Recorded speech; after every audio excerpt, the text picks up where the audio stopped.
Hobby Cool, c'est l'histoire d'un gamin qui a une douzaine d'années, garçon normal, qui vit seul avec sa mère. Le père est absent, les parents sont séparés. Bon, il a de bons rapports avec son père, mais il le voit assez rarement. Son père est un petit peu habillé bizarrement.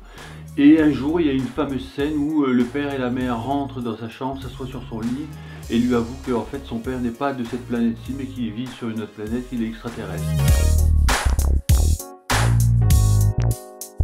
C'est-à-dire que c'est pas tellement une envie de déposer des messages, c'est plutôt une envie de créer un personnage qui vit dans son époque.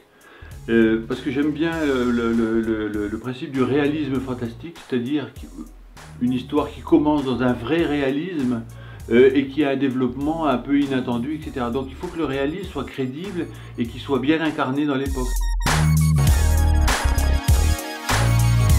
Avoir le prix des collèges, là pour moi c'est sublime parce que en plus on a eu la chance de voir tous ces élèves qui avaient voté pour l'album.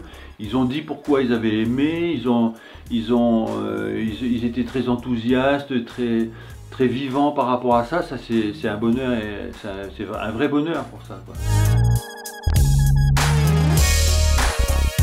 Ce qui m'a plu dans le dessin d'Alessia, elle a ce don que je trouve assez rare de rendre des personnages sympathiques. Et ça, il y a toujours une sorte de connexion entre je dirais globalement, sans entrer dans une sorte de psychanalyse de bazar, il y a toujours un lien psychologique entre la nature. Quand on voit comment le dessinateur, s'il est renfermé, peu communicant, son dessin va être un petit peu fermé aussi. S'il est ouvert, sympathique, etc., le dessin sera comme ça aussi. Et Alessia, j'ai vu d'abord ses dessins avant de la rencontrer elle.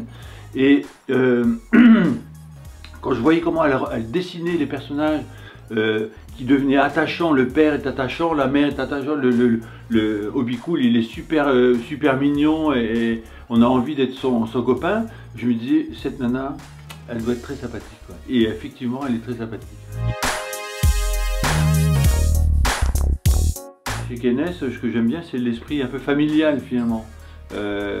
Parce que pris ou pas pris, etc., tous les auteurs sont assez détendus, il n'y a pas beaucoup d'albums, donc on sent qu'on s'occupe d'eux, etc.